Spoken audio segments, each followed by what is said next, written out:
Good morning বন্ধুরা, welcome back to my channel. কেমন আছো তোমরা সবাই? আশা করছি সবাই ভালো আছো, আর যে যেখানে আছো সুস্থ আছো। তোমাদের ভালোবাসার আশীর্বাদে আমরাও সবাই ভালো আছি। তো আজকে হচ্ছে শনিবার, আর এখন বাজে সকাল 10:25। তো এখন থেকে তোমাদের সাথে আমি আজকের ব্লগটা স্টার্ট করলাম। তো সকালবেলা ঘুম থেকে উঠেছি একবার, ওঠার পরে আবার গিয়ে শুয়ে পড়েছি। তো সেই কারণে আজকে উঠতে অনেকটা লেট হয়ে গেছে, প্রায় 10টার দিকে উঠেছি। তো সকাল থেকে প্রচুর পরিমাণে কারেন্ট যাচ্ছে আসছে। কারণ শীত তো হালকা পড়েই গেছে, আমাদের ঘরে ফ্যান চালাবার প্রয়োজন পড়ে না, কিন্তু তবুও ওই যে যখন ফোনের সাথে ওয়াইফাইটা কানেক্ট হয় বারবার মেসেজটা চলে আসছে, আবার বন্ধ হয়ে যাচ্ছে। তো এই করে করে ঘুম অনেক কবার ভেঙেছে। কিন্তু ওদের যেহেতু স্কুল নেই, টিউশন নেই, তো শুয়ে থাকতে থাকতে মানে ঘুমিয়েই ছিলাম। শোয়া বলাটা ভুল, দুবার করে উঠেছি, দিয়ে আবার গিয়ে ঘুমিয়েই পড়েছি। তো ওই জন্য আজকে উঠতে দেরি হয়ে গেছে, আর কাজকর্মেরও সেরকম একটা চাপ নেই। তাই উঠেই তোমাদের সাথে ব্লগটা আমি স্টার্ট করলাম। 12টার জল আসলে পরে থালা বাসনগুলো ধোবো। আর এদিকে আমাদের জন্য টিফিন বসিয়ে দিয়েছি, দুধ গরম করলাম, কেলগস দিয়ে খাওয়া হবে। আর ওখানে ডিম সেদ্ধ হচ্ছে, 3টে ডিমই বসিয়েছি। আজকে আর 4টে ডিম সিদ্ধ করছি না, কারণ একদিন আগে আমাকে দিয়া মুখার্জি কমেন্ট করেছিল যে সুজিকে বেশি ডিম খাওয়াবে না, তাহলে ওর পশম উঠে যাবে। তো সেটা তো আমি জানতাম না। আর ডাক্তারখানা থেকেও বলেছিল যে ডিম খাওয়াতে, বাট কুসুমটা দিতে না, ওপরের সাদা লেয়ারটা দিতে। তো আমি কখনো কখনো কুসুম দিতাম, কখনো কখনো সাদা লেয়ারটাই শুধু দিতাম, কুসুমটা দিতাম না। তো এখন থেকে তাহলে ওকে আর ঘন ঘন ডিমটা খাওয়ানো যাবে না। তোমরা যেহেতু কমেন্ট করে বলছো, তার মানে নিশ্চয়ই পশম উঠে যেতে পারে। তো আমার যেগুলো জানা নেই সেগুলো আমি কখনোই ইচ্ছা করে করব না। তোমরা আমাকে এভাবে কমেন্ট করে হেল্প করো যে কি কি করা উচিত আর কি কি করা উচিত না। তো শুভ এখনো ঘুমাচ্ছে, শুভকে ডাকবো। ডিম সেদ্ধটা হয়ে গেছে, ওটাকে একটু ঠান্ডা হতে দেবো। আর ততক্ষণে কালকে আমি রাত্রিবেলা ছোলা বাদাম ভিজিয়েছিলাম, সেগুলোকে এক জায়গায় বার করব, ধোবো আরেকবার। কারণ ছোলা বাদামটা একসাথে ভেজালে না কালো একটা কেমন রং হয়ে যায়। তো সেটা কিসের থেকে হয় জানি না, ছোলার থেকে হয় না বাদাম থেকে হয়। কারণ বাদাম যেটা আমি ব্যবহার করি, মানে দোকানে যে বাদামটা পাই, সেটা লাল বাদাম, ওই জন্য হয়তো রংটা এরকম হয়ে যায়। এই দেখো, রংটা কেমন কালচে কালচে হয়ে গেছে। তো ওটাকে ভালো করে 2-3 বার ধোবো ফ্রেশ জল দিয়ে। আর কেলগসটাও রেডি করব, আর ডিমটা ছাড়াবো। সকালের আমাদের এটাই ব্রেকফাস্ট। অনেকটা বেলাও হয়ে গেছে, এখন খেলে পরে মোটামুটি 1টা-2টো পর্যন্ত পেট তো ভরাই থাকবে আমাদের সবার। আর খাওয়া দাওয়াটা করতে আমার যেটুকু টাইম, তারপরে ঝটাপট 1 থেকে 1.5 ঘন্টার মধ্যে আমি সব কাজ কমপ্লিট করে নেবো। জাস্ট রান্নাটা ছাড়া সব কাজকর্ম কমপ্লিট করে নেবো, তারপরে স্নানটা করে পুজো দিয়ে রান্নাটা সারবো। সবাইকে জানাই অসংখ্য ধন্যবাদ। তোমরা আগের দিনের ভিডিওতে আমাকে এত এত ভালোবাসা দিয়েছো যে তোমাদেরকে আমি ধন্যবাদটা বলেও হয়তো মনে হচ্ছে যে অনেক কম বলছি। তো এসকে অলিভিয়া মানে সুস্মিতা, এসকে অলিভিয়ার নামটা সুস্মিতা, সেটা আমি আগের দিনের কমেন্ট বক্স থেকেই জানতে পারলাম। তো সুস্মিতা বুনু যে আমাকে কমেন্ট করেছিলে, তোমার কথা মতন আমি যে একটা ভিডিও দিতে পেরেছি, এতে আমার খুবই ভালো লাগছিল। আর প্রথমত দেখবে, প্রত্যেকটা মেয়ের জন্যই একটা গর্বের বিষয় তখনই হয় যখন তার একটা কাজ নিয়ে বা তার যে কষ্টের বিষয়টাকে নিয়ে কেউ যদি আলোচনা করে, বা সেটা যদি সে সবার সামনে প্রকাশ করতে পারে। তো আমার এই বিষয়টা নিয়ে খুবই ভালো লেগেছে যে তুমি আমাকে সংসারের খরচা ম্যানেজমেন্ট এইসবের বিষয়ে একটা ভিডিও করতে বলেছিলে। আমি তো যতটা পেরেছি তোমাদেরকে হেল্প করার চেষ্টা করেছি। আশা করছি যে তোমাদের একটু হলেও হেল্প হবে, আর পরবর্তীতে আমারও অনেকটা হেল্প হবে, কারণ তোমাদেরও কিন্তু প্রচুর ভিডিওর মাধ্যমে আমিও কিন্তু অনেক কিছু শিখতে পারি। শেখার যে কোনো বয়স হয় না, আর শেখার কোনো সময় হয় না, সেটা কিন্তু এখান থেকেই বোঝা যায় যে ছোট থেকে বড় যখনই আমরা কোনো কিছু শিখতে চাইবো, আমরা কিন্তু সব কিছুই শিখতে পারবো, তার কখনো বয়সই হয় না। তো আমার কাছ থেকে যেমনটা তোমরা কিছু কিছু হেল্প পাচ্ছ, আমিও কিন্তু তোমাদের কাছে অনেক অনেক হেল্প পাচ্ছি। তোমাদের ভিডিওগুলো দেখছি, আমার খুব ভালো লাগছে। আর তোমরা যে আমার ভিডিও দেখছো, আমার পাশে আছো, আমি যে তোমাদেরকে কথা দিয়েছিলাম যে তোমাদের ভিডিও দেখব, তো সেটা যে আমি করতে পারছি, তার জন্য অনেক অনেক ভালো লাগছে। আর তোমরাও কিন্তু আমাকে ফুল সাপোর্ট করছো, তার জন্য সবাইকে অসংখ্য অসংখ্য ধন্যবাদ। বাড়িতে আমি কিছু সবজি চাষ করব ভাবছিলাম, তো তার আগে কিছু অল্প অল্প বীজ বাড়িতে কিন্তু আমি মাটিতে টবে লাগিয়েছিলাম। তো সেগুলোর থেকে যখন গাছ বেরিয়েছে না, দেখতে খুবই ভালো লাগছে। দেখবে বাজার থেকে সবজি কিনে খাওয়ার যে একটা আনন্দ, তার থেকে বেশি আনন্দ হয় যখন আমরা বাড়িতে কোনো কিছু ছোটো মোটো চাষ করে যদি বাড়িতে আমরা সেই জিনিসটা তৈরি করে খেতে পারি। তো কিছু ছোলা লাগিয়েছিলাম, তো ছোলা থেকে ছোলা গাছ বেরিয়েছে। আগের দিন পালং শাক এনেছিলাম, তার সাথে ছোলার শাক, লাল শাক এগুলোকে আমি মিক্স করে দেব, কারণ এই অল্প অল্প সবজি দিয়ে তো আর একটা কোনো সবজি রান্না হবে না, তাই ওর মধ্যেই অল্প করে মিক্স করে দেব। আর আমি ধনেপাতা গাছ লাগিয়েছিলাম, তোমাদেরকে দেখিয়েছি, অল্প করে ধনেপাতা হয়েছে। তো আমার মতন শীতের সময় এখন কে কে বাড়িতে ছোটো মোটো সবজি চাষ করছো অবশ্যই কিন্তু কমেন্ট করে জানিও। আমার ইচ্ছে আছে যে শীতকালটাতে এবার আমি বেশি করে করে একটু সবজি চাষ করব, যাতে ঘরে যে সবজিগুলো আমরা খাই সেগুলো আর কিনতে যেতে, দোকানে না যেতে হয়, বাড়িতে বসেই কিন্তু আমরা যাতে খেতে পারি।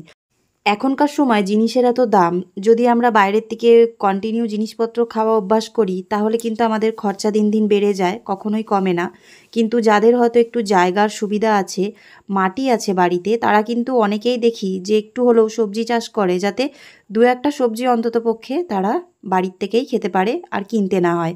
যেরকম সারা বছরের জন্য লঙ্কা গাছটা হলে পরে সারা বছর অল্প অল্প লঙ্কা দিলে মাঝে মাঝে লঙ্কার যা দাম বেড়ে যায়, সেই তুলনায় লঙ্কা কিন্তু সারা বছর কিনে খেতে হয় না। তারপরে বেগুন গাছ, এইসব টুকটাক গাছ লাগাতে পারলে কিন্তু খুবই ভালো। কিন্তু আমি তো একা পেরে উঠি না, কিন্তু তবুও চেষ্টা করছি সব কিছুর মাঝখানে সংসারের টুকটাক পয়সা বাঁচানোর ক্ষেত্রে এই জিনিসগুলোকেও করব, যতদিন আমাদের জায়গাটা ফাঁকা পড়ে আছে। বাড়িঘর যখন হয়ে যাবে তখন তো আর সেটা সম্ভব হবে না। তোমরা একটু কমেন্ট করে জানিও তো যে কি কি চাষ করলে পরে সারা বছর খাওয়া যাবে, সিজন ছাড়া সারা বছরের গাছপালা হয় যেগুলো সবজির ক্ষেত্রে, সেইগুলো আমাকে একটু তোমরা কমেন্ট করে কিন্তু অবশ্যই জানিও।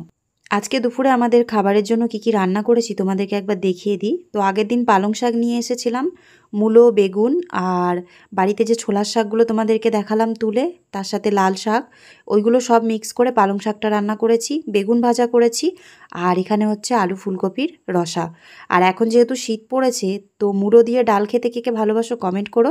আমাদের কিন্তু মূলো দিয়ে ডালটা খুব ভালো লাগে, যদি তার সাথে থাকে ধনেপাতা। তো লাস্টে ধনেপাতা দেওয়ার পরে মূলো দিয়ে ডালটা এত সুন্দর হয়েছিল। আর আমাদের বাড়িতে না একদিন ডাল রান্না করলে মোটামুটি দুদিন আমাদের হয়ে যায়। আমরা ডালটা খেতে ভালোবাসলেও তবুও আমাদের ডালটা একটু বেশি করে করা হয়, আর ডালটা কিন্তু রয়ে যায়। আর তারপরে আছে দুপুরে ভাত। তো এই হচ্ছে আমাদের সিম্পল আজকের দুপুরের। গুড ইভিনিং বন্ধুরা, তো এখন বাজে 6:32। তোমাদের সাথে ব্লগটা আবার এখন থেকে স্টার্ট করছি। আমি এক কাপ চা করে খেলাম, আর চা খেতে খেতে আজকে কয়েকটা মালপোয়া বানিয়েছি, এ দেখো।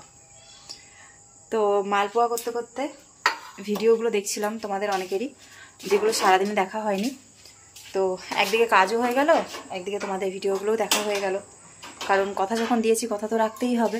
তোমরা যখন আমাকে সাপোর্ট করছো, আমিও তো তোমাদেরকে অবশ্যই সাপোর্ট করব। তো এখন আমি মালপোয়াটা বানিয়ে নিলাম এই কারণেই যে মালপোয়া জিনিসটা ঠান্ডা খেতে ভালো লাগে, তবুও আমি গরম গরম দু একটা খেয়েছি, কারণ আমার মিষ্টি খাবারটা হচ্ছে সবথেকে ফেভারিট। তো ওই জন্য খেয়েছি। আর এখন শুভ পুচকুসোনা ওই ঘরে রয়েছে। তো আমি ভাবলাম যে সন্ধ্যেবেলার এখন টিফিন কি বানানো যায়। তো হঠাৎ করে মনে পড়লো এর আগের দিনকে পাস্তা নিয়ে এসেছিলাম দোকান থেকে, তো ভাবছি পাস্তা বানাবো। তো পাস্তা কিভাবে বানাতে হয় তোমরা সবাই জানো, অজানা কেউ নেই। তাও আমি যখন কিছু রান্না করি তখন চেষ্টা করি তোমাদের সাথে সেটা শেয়ার করার। তো আজকে ভাবলাম চলো সন্ধ্যেবেলার পাস্তা বানানোটাই তোমাদের সাথে শেয়ার করি, আশা করছি তোমাদের ভালো লাগবে। তো এইবার আর সেই গোল গোল পাইপের মতন পাস্তাগুলো পাইনি, এই পাস্তাগুলো পেয়েছি, দেখতে পাচ্ছ? এই পাস্তাগুলো পেয়েছি। এগুলো খেতে ভালো লাগে, আর সেই ছোট ছোট পাইপের মতন যেগুলো হয় সেগুলো খেতে ভালো লাগে। এই দু ধরনেরটাই ভালো লাগে, বাকি অন্য রকমের পাস্তাগুলো না মোটা মোটা লাগে, তো আমরা খুব একটা পছন্দ করি না। তো এই পাস্তাটা ছিল বলেই দোকান থেকে নিয়েছিলাম।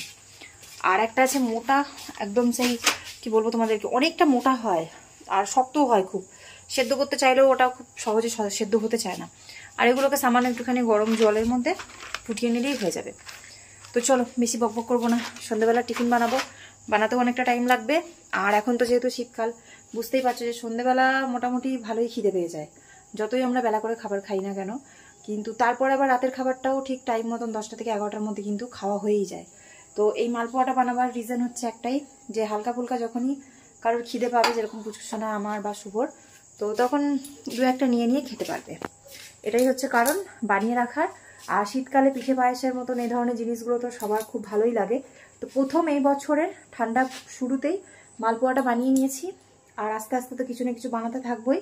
তো অল্প অল্প করে বানিয়ে নিজেদের মতন করে খাওয়াও হয়ে যায়। আর দ্বিতীয় কথা, মানে খুচখাচ খিদে যখন পাবে তখন খিদেটাকে সামলানো যাবে এই ধরনের জিনিসগুলো খেয়ে, ওই জন্য আরও বানিয়ে রাখা। আর শীতের সময় কোনো জিনিস নষ্ট হয় না, 5-7 দিনের মতন থেকেই যায়, ভালো থাকবে, ফ্রিজেও রাখতে হবে না, ওই জন্যই আরও বানানো। আর পাস্তার জন্য যা যা লাগবে সব আমি ওই ঘর থেকে নিয়ে আসি, ডিম, কাঁচা লঙ্কা। তো চলো আমি ওগুলো নিয়ে আসি, কাটি, তারপরে তোমাদের সাথে রেসিপিটা স্টার্ট করব। আজকে তোমাদের সাথে পাস্তা রেসিপিটা চলো ঝটাফট শেয়ার করি। তোমরা প্রচুর প্রচুর মানুষে জানো যে পাস্তা কিভাবে কত রকমভাবে তৈরি করা যায়, কিন্তু আমাদের পাস্তা খেতে একরকমই ভালো লাগে, সেটা হচ্ছে নুন, টক, ঝাল, মিষ্টি। তো আমি সবার প্রথমে যেই কড়াইটার মধ্যে মালপোয়া ভেজেছিলাম সেই কড়াইটার মধ্যেই কিন্তু নুন আর জল দিয়ে দিলাম উষ্ণ গরম করার জন্য। কারণ এমনিতেই পাস্তা যখন সেদ্ধ করি আমরা, বা ম্যাগি সেদ্ধ করি, বা চাউমিন সেদ্ধ করি, তার মধ্যে তেল দিলে পরে দেখবে সেই জিনিসগুলো কিন্তু মানে অ্যাবজর্ব করে নেয় আর কখনোই লেগে যাবে না, মানে ম্যাগির সাথে ম্যাগি লেগে যাবে না, পাস্তার সাথে পাস্তা লেগে যাবে না। সেই কারণেই আমি এই কড়াইটার মধ্যেই কিন্তু পাস্তাটাকে ফুটিয়ে নিচ্ছি, যাতে আমাকে আর এক্সট্রা তেল না ব্যবহার করতে হয়, আর অন্য থালা বাসনও যাতে এক্সট্রা এঁটো না করতে হয়। তো একবারেই হয়ে গেল। তো এখানে আমি পাস্তাগুলোকে খুব ভালোভাবে 5 মিনিটের মতন ফুটিয়ে নিয়েছি।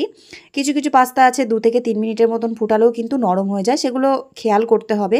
তো এবার আমি ঝুড়িটার মধ্যে পাস্তাগুলো এক এক করে সব তুলে নেব, আর যে ফোটানো জলটা আছে সেটাকে আমি ফেলে দেবো, কারণ এটা আমাদের কোনো কাজে লাগবে।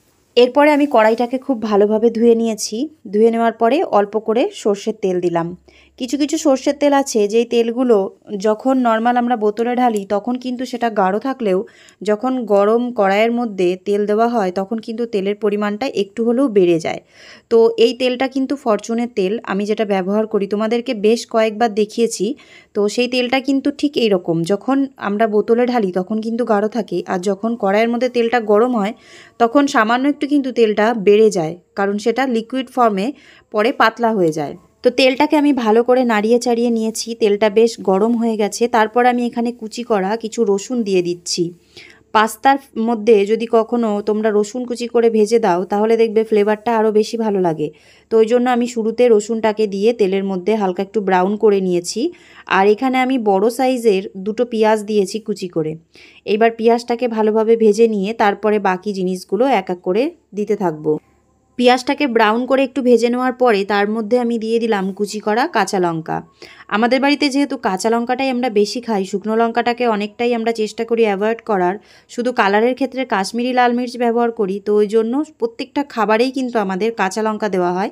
আর কাঁচা লঙ্কাতে সবজির কালারটা দেখতে ভালো না হলেও সেটা কিন্তু আমাদের শরীরের প্রত্যেকের জন্য উপকারী। আর আমাদের বাড়িতে এমনিতেও ঝালটা একটু কমই খাওয়া হয়, তাই জন্য আমি মনে করি যে কাঁচা লঙ্কাটা ঝাল কম খাওয়ার ক্ষেত্রে খুবই ভালো। আবার বেশি ঝাল খাওয়ার ক্ষেত্রেও কিন্তু কাঁচা লঙ্কাটা খাওয়া খুবই ভালো। যদি বীজটাকে ফেলে দিয়ে যদি কাঁচা লঙ্কার পুরো বডিটাকে পিষে নেওয়া হয় বা কেটে কুচি কুচি করে দেওয়া হয়, বীজটা না খেলে আমাদের শরীরের জন্য বেশি ভালো। তো আমি কিছু কাঁচা লঙ্কা এর মধ্যে অ্যাড করার পরে তারপরে দিলাম নুন, হলুদ আর সামান্য একটুখানি চিনি, যেটা আমার অভ্যাস। আমি ছোটোর থেকে আমার মা, ঠাকুমা, দিদাদেরকে দেখেছি যে প্রত্যেকটা খাবারের মধ্যেই ঝাল, নুন, মিষ্টি সব কিছু ব্যালেন্স করার জন্য কিন্তু শেষে চিনিটা সবসময় দিয়েই থাকে। তো সেটাই আমার অভ্যাস হয়ে গেছে, আমি কিন্তু চিনিটা সবসময় দিই, আর তোমাদের সাথে সেটা কিন্তু আমি শেয়ারও করি। তো এর মধ্যে আমি এবার অ্যাড করব 2টো ডিম। আমরা চাউমিন, ম্যাগি এইসব জিনিস যখনই খাই তখনই চেষ্টা করি ডিম দিয়ে খাওয়ার জন্য, কারণ ডিম দিয়ে খেলে পরে সেই জিনিসটা খেতে আরও বেশি ভালো লাগে। আর যখন থাকে না তখন কোনো ব্যাপার না, বা যখন হয়তো আমাদের ভালো লাগলো না তখন আমরা ডিমটা ছাড়াও কিন্তু এই জিনিসগুলো খাই। তবে ডিমটা দিলে পরে তার টেস্টটা একটু অন্যরকমই হয়, তার জন্য ডিমটা দিলাম। তো এখানে 2টো ডিম দিয়েছি। এখানে কিন্তু আমি কোনো রকমের আলু দেব না, বা অন্য কোনো আর কোনো সবজি এর মধ্যে অ্যাড করব না। আজকে একদম সিম্পল সবজি ছাড়া আমরা একটু স্পাইসি করে আজকে পাস্তাটা খেয়েছি। আর পাস্তাটাকে স্পাইসি বানাবার জন্য সবথেকে মেন যে জিনিসটা দরকার সেটা হচ্ছে একটু টক, ঝাল, মিষ্টি সস। আর আমরা যেহেতু টমেটো সস বা আদার্স কোনো সস খাই না, তো সেই কারণে আমি এখানে ব্যবহার করলাম শেজওয়ান চাটনি। শেজওয়ান চাটনিটার মধ্যে টক, ঝাল, মিষ্টি সব রকম ফ্লেভার যেহেতু থাকে, তো আমি বাড়িতে সবসময় শেজওয়ান চাটনির বোতলটাই রাখার চেষ্টা করি। তাতে খরচাটাও কম হয়, অন্য রকমের ভ্যারাইটিসের আমার দরকার পড়ে না। শুধুমাত্র একটা সসের প্যাকেট দিয়েই কিন্তু আমার সব কিছু রান্না হয়ে যায়। ম্যাগি, চাউমিন, পাস্তা যা কিছু রান্না করতে চাইবো স্পাইসি খাবার কিন্তু এতেই আমার কমপ্লিট হয়ে যায়। তো ওই জন্য শেজওয়ান চাটনিটা তোমাদেরকে আমি সবসময় দেখাই যে ম্যাগি, চাউমিন, পাস্তা সব কিছু বানাতে কিন্তু আমি ব্যবহার করি। আবার এক্ষেত্রে তোমরা যদি এগরোল বানাতে চাও তার মধ্যেও কিন্তু এই চাটনিটা দিতে পারো।